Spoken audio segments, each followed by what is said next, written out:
There's probably plenty, but it's up to you. You did the amendment, right? Well, it was a group effort. 15. I'll stay when I was on. Okay. You got a different bill first, so. Yeah, we do. The telecommunications bill might take us a while. Are we live? All right, welcome to another meeting of your House Corporations Elections and Political Subdivisions Committee.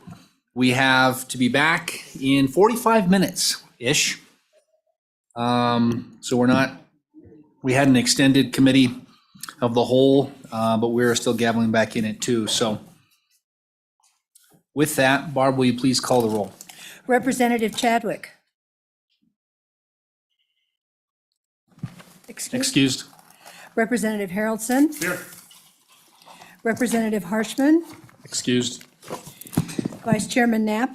Here. Representative Newsom. Here. Representative Ottman. Here. Representative Wiley. Here. Representative Yin. Here. Chairman Olson. Here. Thank you. All right, the first bill for our consideration is Senate File 2, Wyoming Telecommunications Act sunset date. My brief explanation of this bill, as I understand it, committee, is it simply moves the sunset date so that the Telecommunications Act will continue to exist and provide regulation for the industry. Moves it from 2023 to 2025. That's page 1, lines 12 through 13. With that, public testimony on this Senate file. Any public testimony? Yep. Oh, no, I'm sorry. Agencies first. Come on up.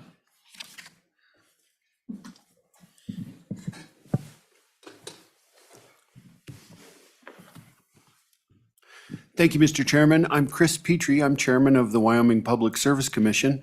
With me today is our Chief Counsel, Mr. John Burbridge. This is a simple bill, an extension of the status quo for 2 years so that the sunset would occur in 2025 rather than 2023. I will be as brief as I can here and attempt to answer any questions that you might have for me. Regulation of telecommunications is relatively light in Wyoming compared to the other types of public utilities. The gas, electric, water, transportation pipelines. It's much more extensive there. This was a topic of discussion over the interim, and I went away from the interim meetings with the understanding that there was a broad consensus amongst industry and interested groups that a sensible approach here would be to engage in a serious discussion over the interim about what parts of the act might be beneficial to retain, which parts might be revised, generally what makes sense for regulation of telecommunications in Wyoming into the future. This act, beginning in 1995, was a very forward move by the state. We were ahead of the federal regulatory regime somewhat, and there have been several major revisions and extensions of the extension or of the sunset date along the way.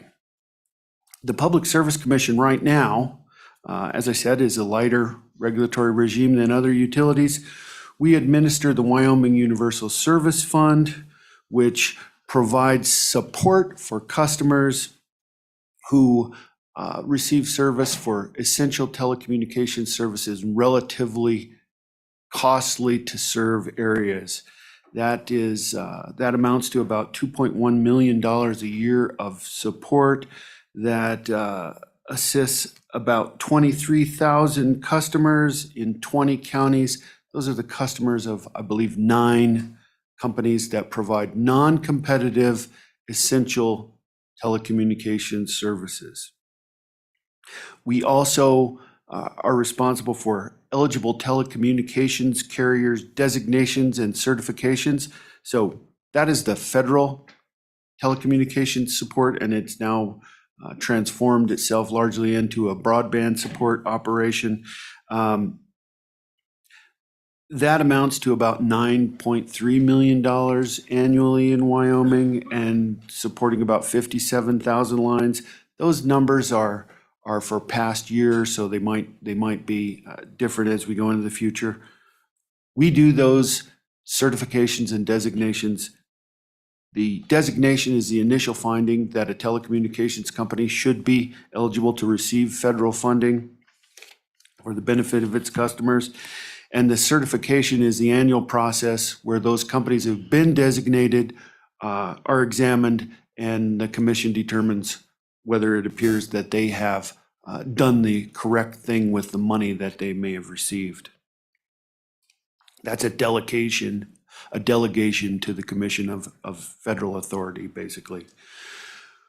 We also consider certificates of public convenience and necessity for newcomers to the telecommunications industry in Wyoming. We essentially review new entrants for their technical, financial, and managerial capability to provide service. Essentially, we're performing a screening function to make sure that that new telecommunications operations that come to the state are legitimate operators. It's not a fabulously stringent process, but we do perform a gatekeeping role there. We also take customer complaints for telecommunications services. We handle interconnection matters, which are the wholesale relationships between the telecommunications carriers. Many of them use each other's networks, and in the event that they have disputes, those would come before the commission. Those are relatively infrequent that they actually produce any controversy. Those are the high points of the regulatory activity that the Public Service Commission is engaged in as of now. And that is what would continue for the next 2 years if the act were extended, if the sunset date was extended. And with that, I'll try to answer any questions that you might have for us. Mr. Petrie, why is the sunset date only 2 years, being extended by only 2 years, as opposed to 4, 6, 10? Mr. Chairman, my understanding of the selection of that time frame was that there's a fairly broad agreement that there are some things that are ready to change, and that would be sufficient time for industry and other interested parties to discuss over an interim what provisions or what aspects of regulation should stay or should go, or what might be beneficial to do differently than has been done in the past. Committee questions for the Public Service Commission? Representative Haraldson. Thank you, Mr. Chairman. So I have a question. If this sunset date were to disappear, if this were to go away, what would be the regulatory framework behind it? I'm just trying to figure out, obviously, this is a state-ran regulation design over these entities. If this umbrella were to disappear, who is the regulatory structure then? Mr. Petrie. Mr. Chairman, there would be some continuing federal regulation of some telecommunications activities, but I believe that some of it would simply cease.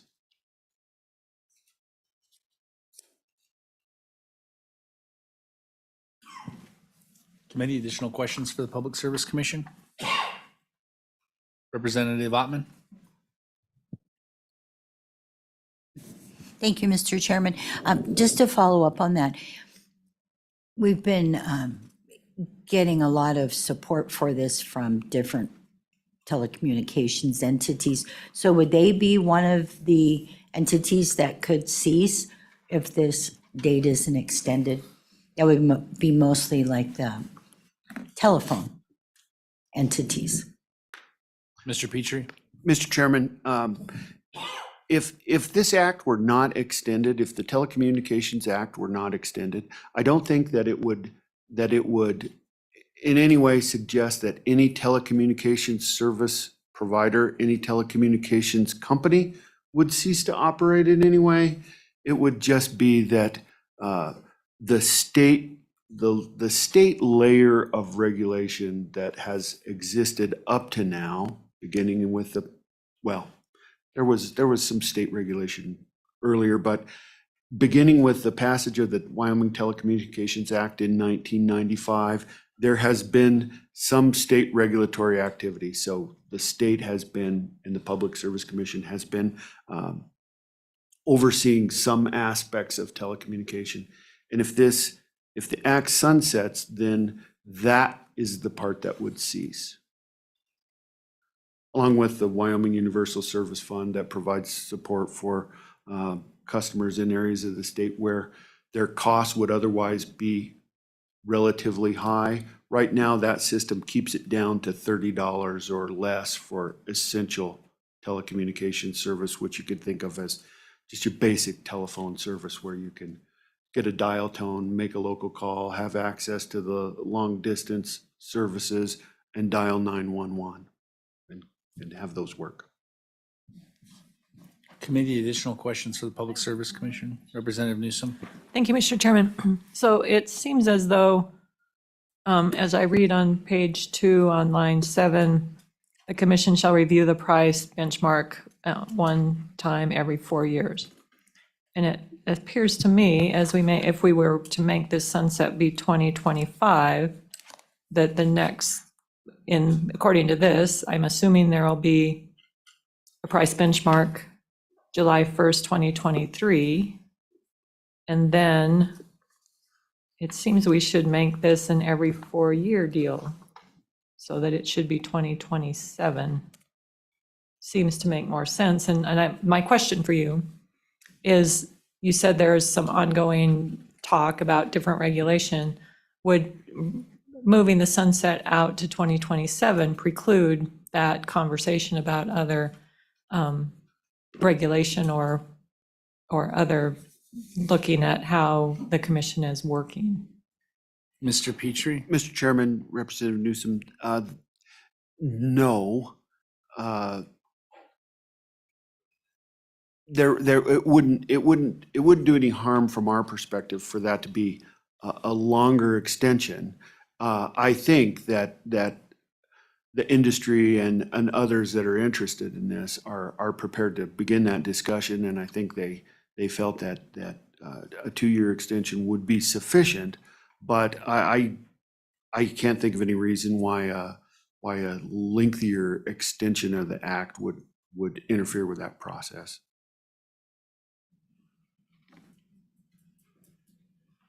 Representative Yin? Thank you, Mr. Chairman. Mr. Petrie, hopefully I didn't miss this. Do you know how many customers are served by the Universal Service Fund? Mr. Petrie? Mr. Chairman, Representative Yin, when we're talking about the Wyoming Universal Service Fund, that is about it's just under 23,000 customers. I believe it's 9 companies, and 23,000 of their customers receive support from the Wyoming Universal Service Fund. So that's money that's collected through the WS assessment on essentially voice service in the state, and then that is directed to those companies that have customers who would otherwise face higher rates.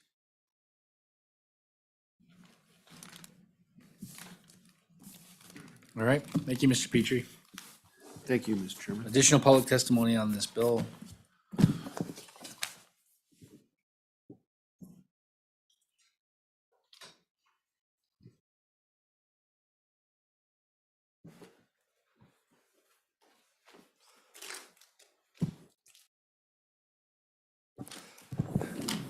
Mr. Chairman, members of the committee, I'm Jason Hendricks with Range. We are a communications provider in a number of areas of the state. I know your time is short, so I'll try to keep this brief, but there's a pretty important bill, so I want to touch on some of the main points. I'm going to back up. 1995 was mentioned a couple times in Mr. Petrie's testimony. Why that is important is that prior to 1995, telecommunications was regulated like electricity and natural gas. It was considered basically a natural monopoly with the full regulation that went along with that based on rate of return. But because of the change in technology that was starting to happen in our industry, it was realized, well, maybe it's not a natural monopoly. Maybe we can open this up for competition, and let the technology win. Let competition take care of what regulation has in the past, which is to keep a service available, keep rates affordable. And so that was the purpose of the act in 1995, was to open up the industry to competition. But part of that is that there's a recognition that rural areas would not be served in most cases, and in a lot of cases, because it's just simply cost prohibitive to do so. High cost service, and so part of that deal was a universal service fund.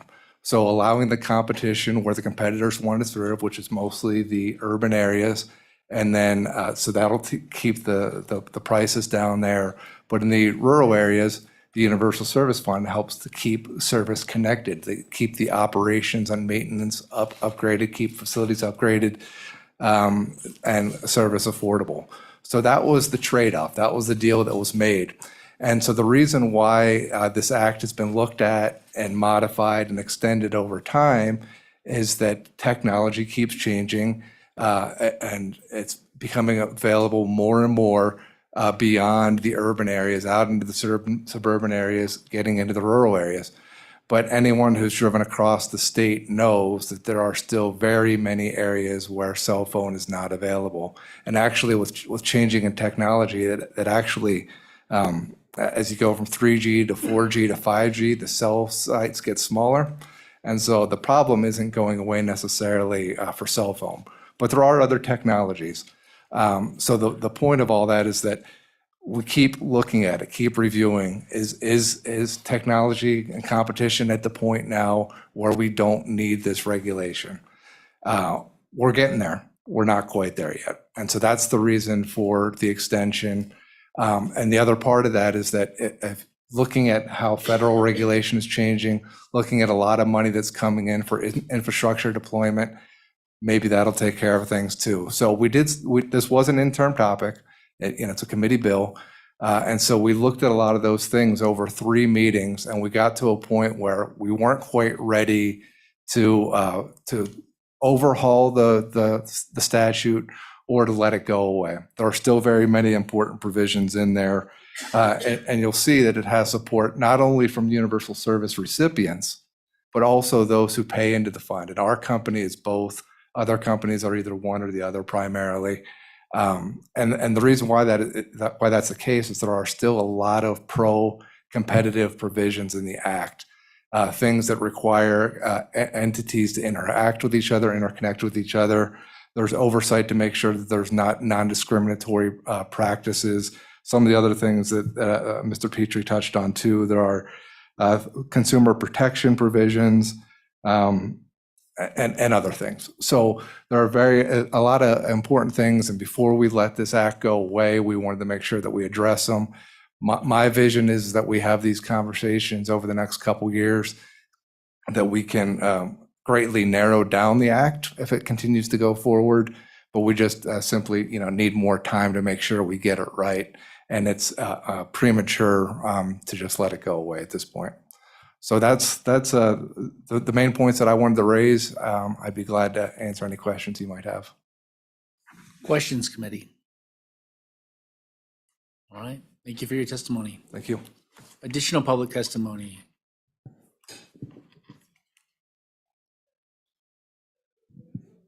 Welcome. Thank you, Mr. Chairman, members of the committee. My name is Jody Levin. I'm here today on behalf of Charter and Verizon. I don't want to repeat anything that Commissioner Petrie testified regarding the continuation of the act and the discussions that happened over the interim, or my colleague, Mr. Hendricks. I agree with both of their comments. What I would say to the committee is there is a difference between the need for the regulatory elements of this act specific to one sector, landline telephone service, That versus the need for the act itself and the need to have that regulatory framework. Part of the regulatory framework that you see in Wyoming's Telecommunications Act is an express delegation of authority from the federal act. So my clients would argue that as long as there is a federal Telecommunications Act, it is always in Wyoming's best interest for its customers and consumers to have a Wyoming Telecommunications Act, because you want that express delegation of authority for the PSC to be addressing issues versus consumer complaints or carrier complaints having to go to Washington, D.C. before the FCC. That's a really important element of this act, express delegation of authority. We used to have very robust telecommunications debates over the years. We don't have those as much anymore. And I would advocate the reason that occurs is because your predecessors put policies in place that dealt with the controversies at the time. We used to have a lot of disputes among carriers. We used to have disputes with the PSC, and your predecessors put elements into this act that really took all those arguments away. So as Mr. Petrie indicated, Wyoming is a very light touch regulation state. I think that that's in the best interest of the consumers because it promotes competition. So those are all good elements. My clients are often consumers of, they are customers of other carriers. When disputes happen, and they haven't happened in a number of years, it's nice to be able to go to the PSC to have those resolved. It's more efficient, it's more effective. And again, we think it's in the best interest of the customer. There's also a couple of other elements of this that are important that, we tend to focus just on kind of the rate regulation, but there was points in time where the PSC did want to regulate. And so this act actually puts limitations on what the PSC can regulate. So it's a regulation that stipulates you aren't allowed to regulate these elements. We used to also have competition coming from municipalities. The pie in Wyoming is really small. So when government competition starts to occur, that was hurting industry. There's an element in this act that puts limitations on that. It doesn't say that a municipality can't, or a political subdivision can't offer service, but it at least requires that entity to make it available for the opportunity to have industry serve first. So, some appropriate limitations on government competing with the private sector. So, Mr. Chairman, I'm not going to rattle on. You've heard a lot of good testimony already about why this act is needed. I'd encourage you to give industry the time to, over the next couple of years, working with you over the interim on what Wyoming's telecom policy should really look like going forward. But again, I would argue as long as there is a Federal Communications Act, it's in Wyoming's best interest to have some type of regulatory structure in Wyoming so that you do have that delegation of authority. Questions for Ms. Levin? Thank you, Mr. Thank Chairman. you. Additional public testimony on this bill?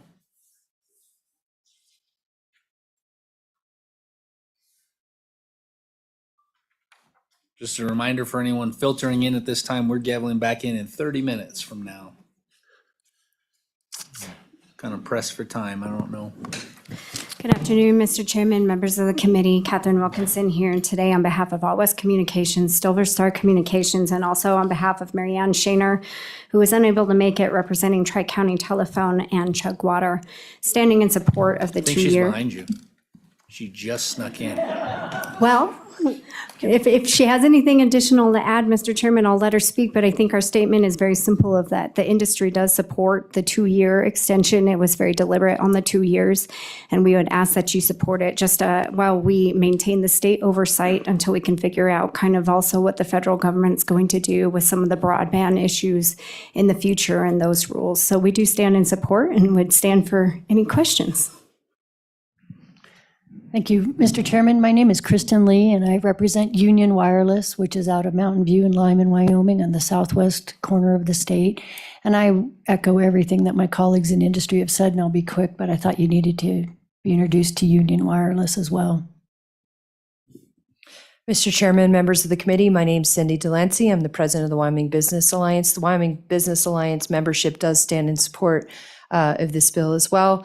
We're strong supporters of certainty and stability, and hearing from the testimony from our colleagues, we feel that this is in Wyoming's best interest. Thank you. Questions, committee? All right. Thank you all. Additional public testimony.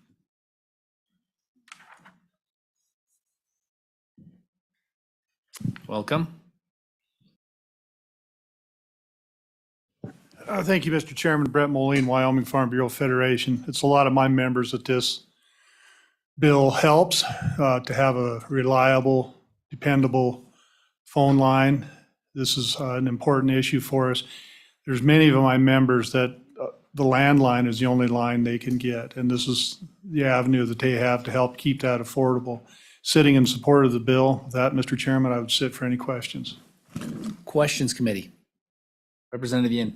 Mr. Chairman, thank you, Mr. Moline. So just to be clear, you're talking about the Universal Service Fund part. That's the part that your members take advantage of.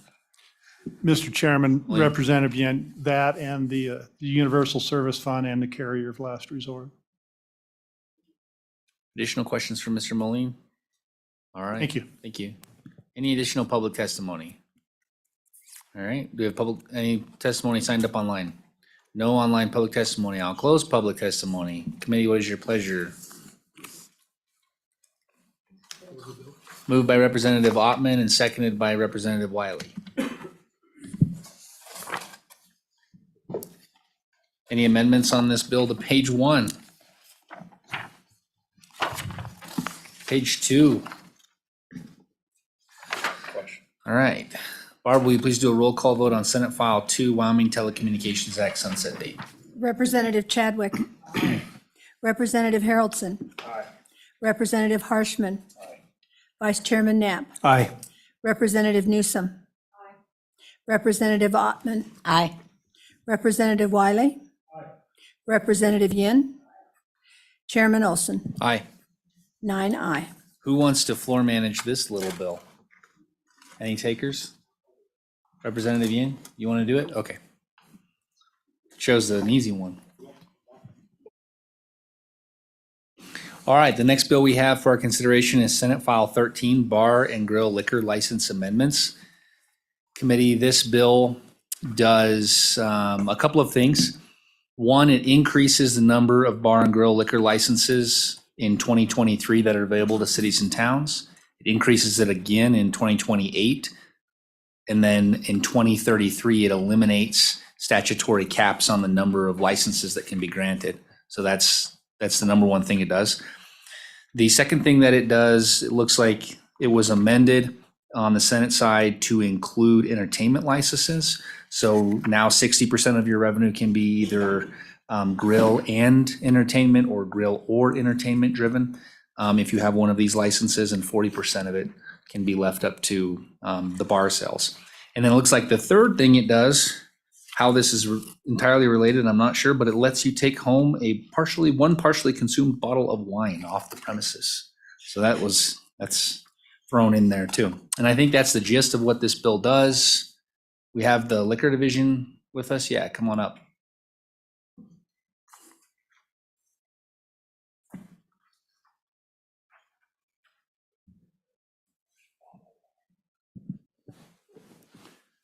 Thank you, Mr. Chairman Committee. My name is Tom Montoya. I'm the administrator of the Wyoming Department of Revenue Liquor Division. Mr. Chairman, you did an excellent job really telling what this bill does. I'm hoping it's that easy on the floor too. Exactly. Reason that I'm going to talk today is, when you read through this bill, it is the population formula that's the hardest read. It's hard to follow, and that's going to be pages 2 through 5, I believe, and then 6 is the county page 5 is the population formula. But the handout that I gave you, and if you remember the last time I was in front of this committee, I gave you a census report. Well, this is just a narrow version of that census report. It really puts the population formula in numbers so that it's an easy way to follow it. So if you're looking at your sheet, and the first one you'll see is the city of Laramie. That's based on population in 2020 of 31,407. Under current law today, there are 10 bar and grill liquor licenses authorized. They have 7 of those issued today, 3 available. With the addition of the licenses in 23, that will give them 14. That's an additional 4.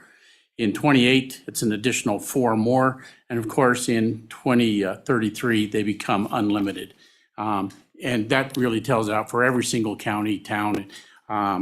The county population is just a little bit different number, but if you look at the last 3 pages of this handout, those are really the allocation tables that we use to fill in the numbers on these first few pages. So, Mr. Chairman, with that, if there's any questions. Representative Newsom? So, thank you for being here, and pardon my ignorance. What is the difference between a bar and grill liquor license and a restaurant liquor license? Mr. Chairman, Representative Newsom, that's Please. an excellent question. Actually, during the interim, and this was an interim bill, this bill was going to actually do away with restaurant licenses. The difference today is a restaurant license cannot have a bar or lounge. The bar and grill license, which was created so that they could have a lounge, they still have a lot of the same restrictions. The city 60-40 split, meaning 60% of gross sales has to come from the sale of food. In a restaurant case, if this bill were to pass, that would be a combination now of food and entertainment. Also, that happened on the Senate side is with the entertainment, they were having a tough time looking at a definition on that. That was a lot of conversation during the interim. And so what they settled on was let each county or each city determine what that entertainment is going to be. Entertainment on one end of the state is going to be completely different from entertainment on the other. So just, they made it a local call.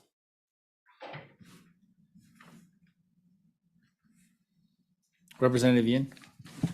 Mr. Chairman, thank you.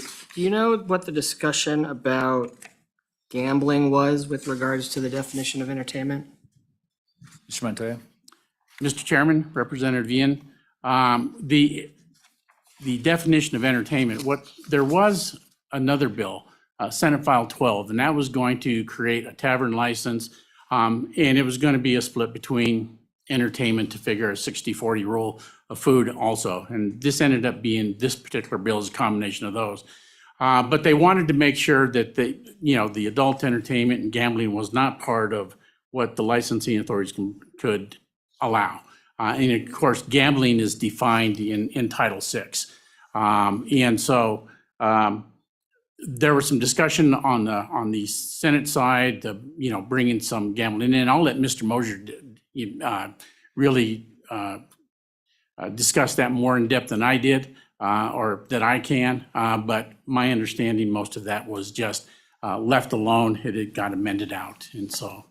And so committee, we're looking at page 2, lines 3 through 7. It shows you the definition of entertainment, just so everyone's tracking that it does not include gambling under the current definition, nor does it include adult entertainment as defined by the local licensing authority. Additional questions for Mr. Montoya? All right, thank you. Thank you, Mr. Chairman. Public testimony. Mr. Mosier, your name was invoked.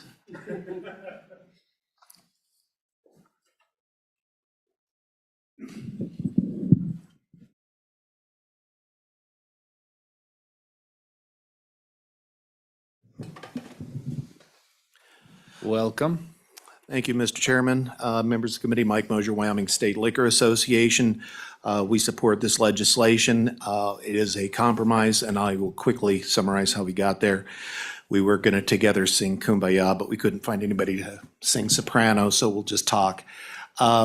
If you look at the timeline that I handed out, and I can go through this ad nauseum, but we have a finite period of time, kind of explains how we got here with different kinds of liquor licenses. The big game changer was 79 with restaurant or liquor licenses.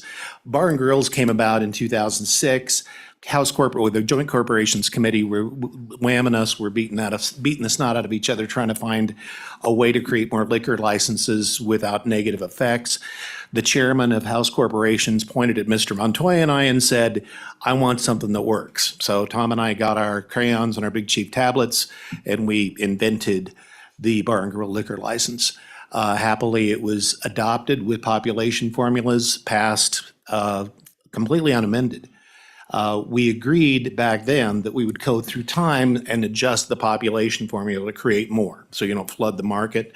We did that once in 2011. 2017, the bill in front of you, we wrote probably 3 years ago. Mr. Montoya's better at dates than I am. But this was the time to kick it out. What it does is take the final step in having one more step and two more steps in creating more licenses and then completely removing the cap. So this is a natural process, and this is kind of the culmination of it. In answer to some of the questions, Representative Yen, the Senate File 12, as Mr. Montoya mentioned, was parked, and this amendment to bring in entertainment was adopted. There was concern, and I have the same concerns, that it could include gambling, it could include adult entertainment, it could be a hair salon. Definition of entertainment is pretty broad. But my friends and colleagues at WHAM and I will just closely monitor this. We hope, and that's why we support this legislation even with the entertainment component, is you still have a finite number that are going to be fed into the system one at a time. So it won't be a willy-nilly sort of Oprah, everybody gets a liquor license sort of thing. So I think the amendment as it works in the bill is good because it does kind of gradually phase in those licenses. I define a good compromise as to when one side is not tickled, each side isn't tickled to death, but nobody's mad either. And that's pretty much what this is. I think we're all happy with where we are. We all support where we are. It doesn't take any dramatic steps, but it makes significant changes that are phased in over a period of time. And with that, Mr. Chairman, I can answer all sorts of other questions about the bill, but we have a finite period of time, and I'd like to kick this thing down the road. So I appreciate your support. Thank you, Mr. Mosier. Any questions for Mr. Mosier, Representative Ottman?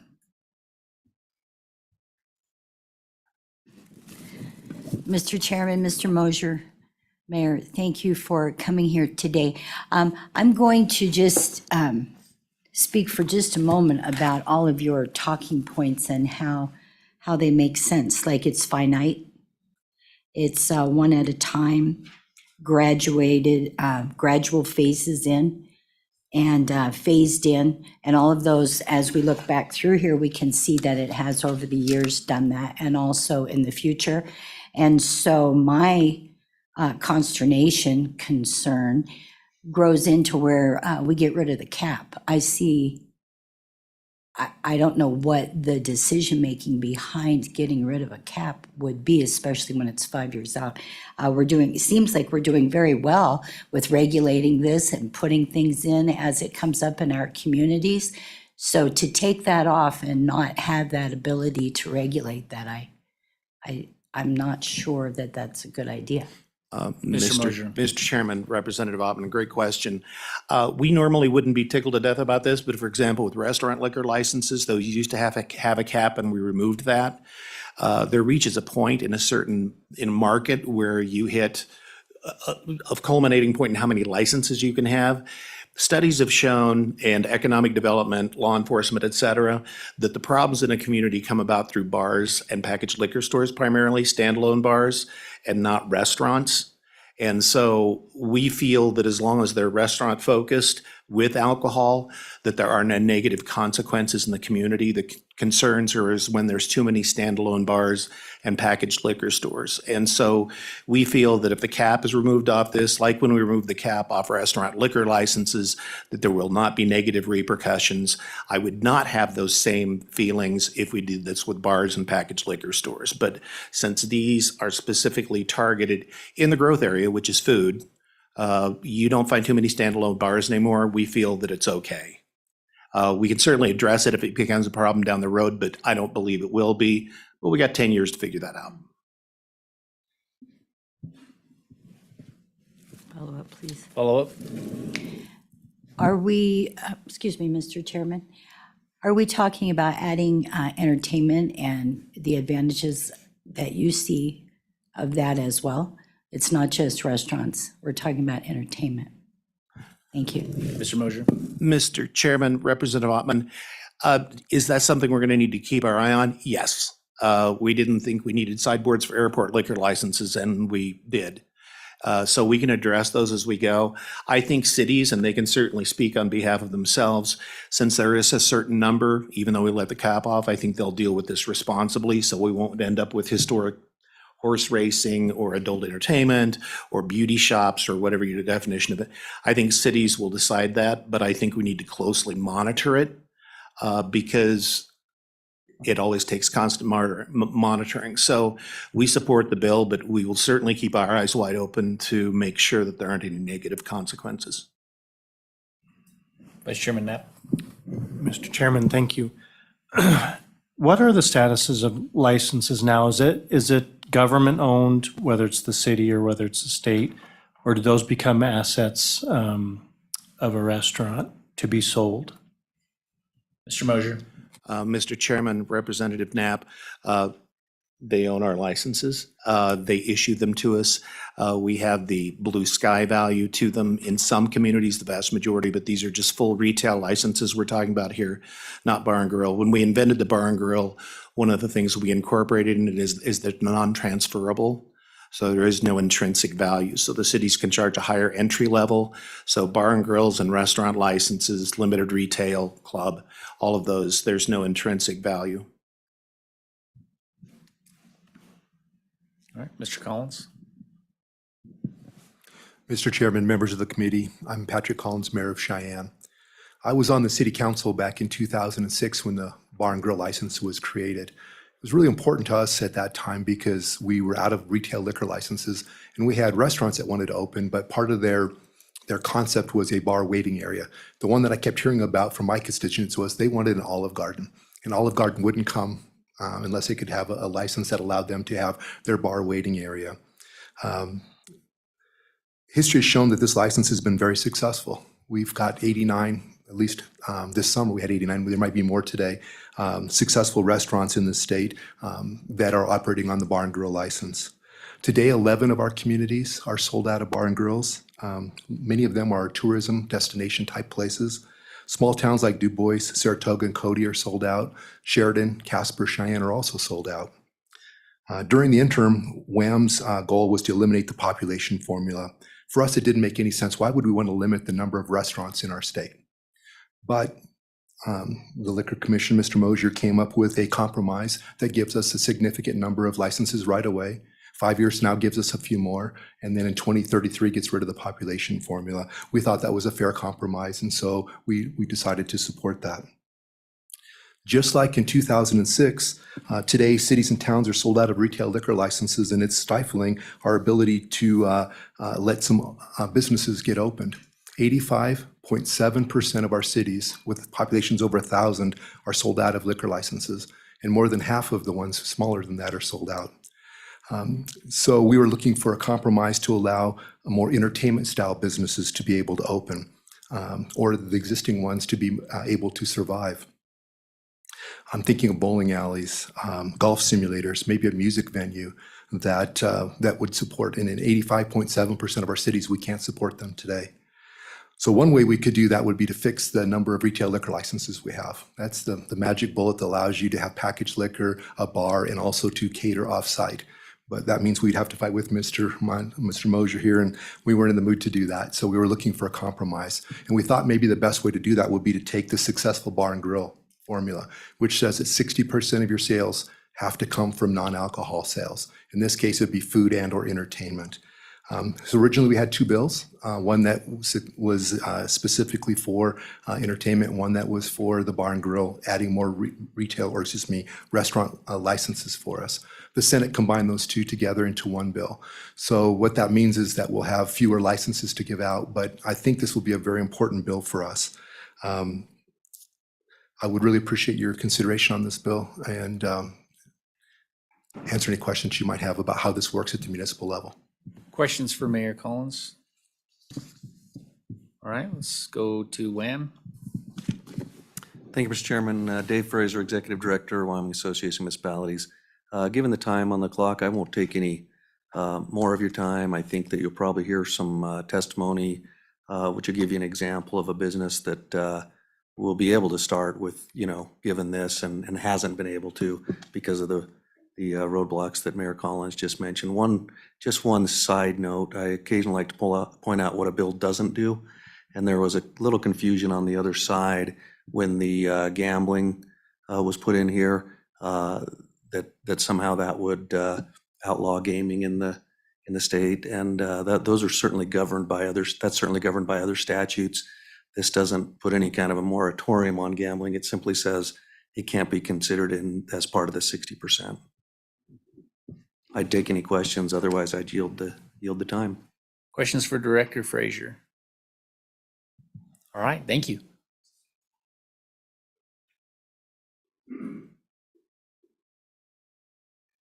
Welcome to House Corporations.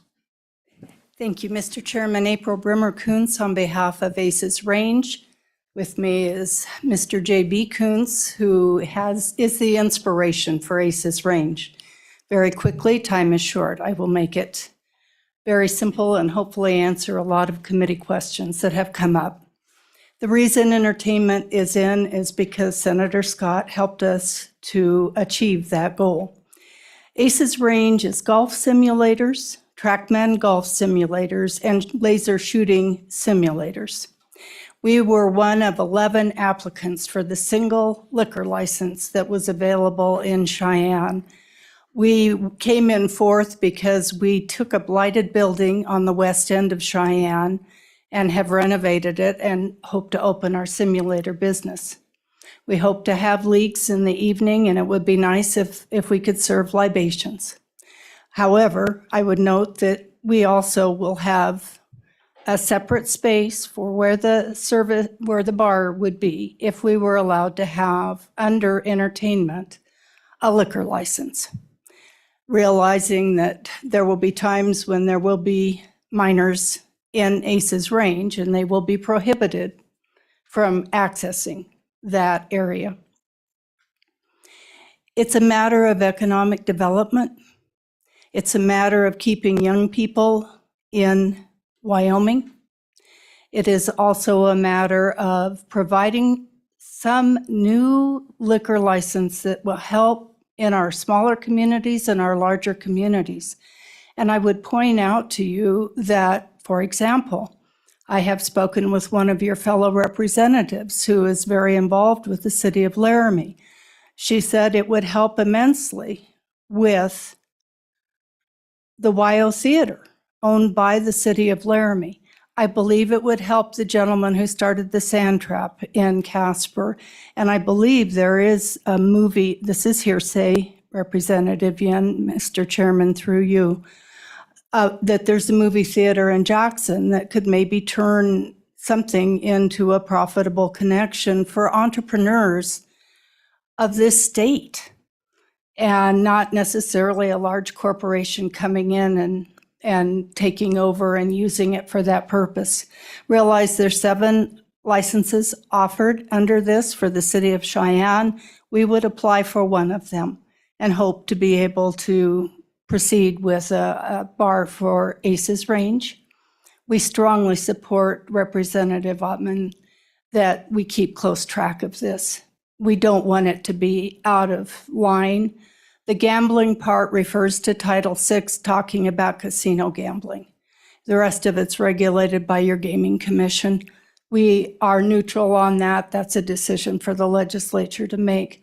But we would hope that you would please move this forward for small businesses and keeping our young people in the state of Wyoming. I'm speaking on behalf of J.B. Kuntz because we had very little time. Thank you. I stand ready for questions.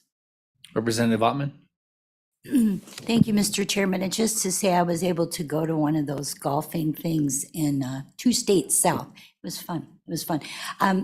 Apparently, I've led people to believe that I am totally against this. I am not. private industry and business and community and municipalities, I believe, have the right to regulate themselves. Where my concern is, and I'm going to ask you, 10 years down the road where we have an unlimited, where we take the cap off, that's where my concern is. Would you have a problem with that if we change that? Spremer Kunz. Mr. Chairman, Representative Ottman, I would not. It's up to what the legislature wants to do, and if you want to keep a cap on it, we wouldn't have any objection. Okay, thank you. All right, looks like it's your family's day in this committee room today. Everyone's here. Yes, Mr. Chairman, thank you. Chairman, I just, Oh, sorry, go ahead. I just wanted to, for the new members, it was the 57th, right, that you were president? Yes. And I know a lot of these, some of these folks weren't born yet, but, no, but appreciate your service. So when you go outside, now, are you the only, I just want a little history. Are you the only woman to be president of the Wyoming Senate? I Because am. we've had 3 speakers, I think, women speakers. But Yes, the House is definitely winning that. yeah. Well, I appreciate your service. Thank you. I President. appreciate all of you in serving and the sacrifices your families make too. I'm well aware of it. Thank you so much. Thank you. Additional public testimony? All right, we got 1 minute. We'll close public testimony. Committee, what is your pleasure? Moved by Representative Harshman and seconded by Representative Yin. Amendments to this bill on page 1. We have the committee, the whole chairman with us, so I don't think they can start without us. Page 2, This replacement. It's easy. page 3, Replacement. page 4. Representative Ottman? Mr. Chairman, I was looking at this chart when I spoke about the cap. Could you help me figure out where that Where it's at? amendment might be? Yes. Sure. It's not page 5. Or is it page? It occurs on the bottom of page 4. You're looking at when the cap is removed or the cap in general? Where the cap is removed. The cap is, so bottom of page 4. Lines 21 through 23. Mr. Chairman, I would suggest deleting 18 to 23, and then you get, the second phase would be a permanent phase rather than the third phase. Or 18, yeah. So if that's the amendment you want to make, it would be lines 18 through 23 on page 4.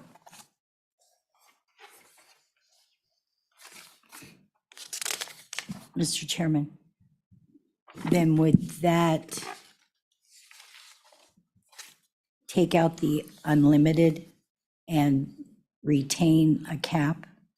It would, And I how- think. What do I have to do to make a cap? And what would that? The cap would already be in existing stat. Well, it'd be based on the last bump in 2028. So back on page 3, it begins lines 18 through 20, beginning July 1, 2028. So that would be the last bump in place, I believe. And that's where it would remain. All of the top of page 4 shows you what those licenses are. If that would work, that's what I'd like to do. So your motion is on page 4 to delete lines 18 through 23? Is there a Yes. second? Seconded by Representative Haroldson. Discussion? Question on the amendment. All those in favor signify by saying aye. Aye. Those opposed? No. And that amendment has failed. Additional amendments to page 4. Amendments to page 5. Amendments to page 6. Page 7. Page 8. Page 9. Page 10. Okay. Barb, will you please do a roll call vote on Senate File 13 Bar and Grill liquor license amendments? Representative Chadwick? Aye. Representative Haroldson? No. Representative Harshman? Aye. Vice Chairman Knapp? Aye. Representative Newsom? Aye. Representative Ottman? No. Representative Wiley? Aye. Representative Yin? Chairman Olson? Aye. 7 ayes, 2 noes. Do pass. Any takers on floor management? Floor management? Can't be Representative Yin? Looks like it's me, okay. We are adjourned.